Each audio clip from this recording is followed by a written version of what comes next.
एक छोटा सा गांव था। हर तरफ हरियाली, खुले खेत और एक प्यारा सा जंगल। वहीं पर रहता था टॉमी, एक वफादार और चंचल कुत्ता। टॉमी अपने मलिक रामू काका के साथ रहता था, जो एक कृषक थे। रोज सुबह टॉमी खेत में रामू काका के साथ जाता और शाम को उनके पैर दबाता हुआ सुकून लेता। जंगल के उसी कोने में रहता था एक छोटा, गोरा चिट्टा, नाजुक और नादान खरगोश जिसका नाम था चीकू। चीकू अपने माँ बाप के साथ एक सुरंग में रहता था। उसका जीवन शांत था, लेकिन एकदम अलग। दिलों में दार था, क्योंकि खरगोश बचपन से सुनते आए थे कि कुत्ते हमारे दुश्मन होते हैं। पहली मुलाकात। एक दिन रामू काका ने नए खेत के पास हाल चलाया, जहां एक पुरानी सुरंग के ऊपर मिट्टी दल चुकी थी। टॉमी मास्ती में दौड़ता दौड़ता उसी जगह गया और उसकी सूंघने की आदत ने उससे सुरंग के पास रोक दिया। उसने जोर से भौंका। सुरंग के अंदर कांप रहा चीकू, उसके मन में दार की लहर दौड़ गई। कुत्ता, मैं तो गया।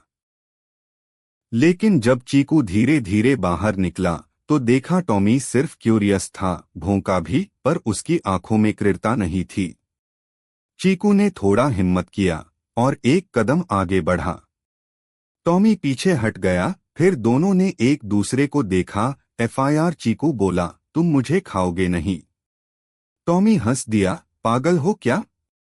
मैं रामू काका का दही खाता हूं। मुझे तो सब्जी भी पसंद है।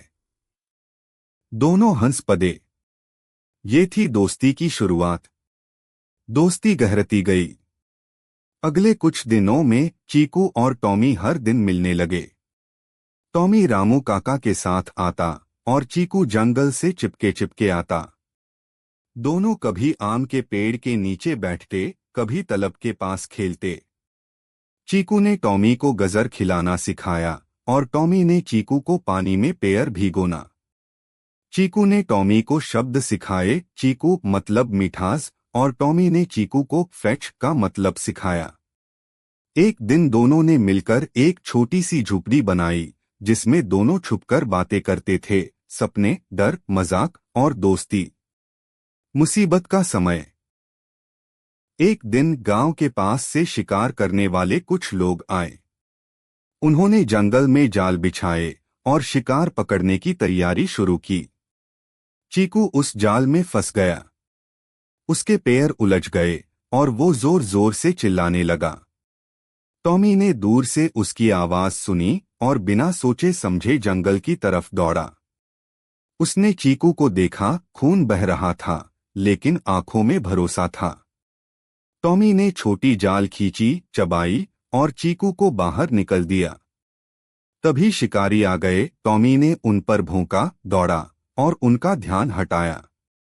रामू काका भी आवाज सुनकर वहां आ गए और शिकारी भाग गए। चीकू ने रोटी आंखों से टॉमी को देखा, तू तो मेरा फरिश्ता है। टॉमी ने मुस्कुराकर कहा, और तू मेरा दोस्त। गांव वालों की सोच बदली। पहले गांव के लोग चीकू को सिर्फ एक जंगल का जानवर समझते थे, लेकिन जब उन्होंने टॉमी और चीकू की दोस्ती देखी तो उनका नजरिया बदल गया। रामू काका ने चीकू के लिए एक छोटी सी जगह अपने आंगन में बनाई। अब चीकू जंगल और घर दोनों का रही बन गया। बच्चे चीकू के साथ खेलते, टॉमी और चीकू मिलके उन्हें शिक्षा भी दे।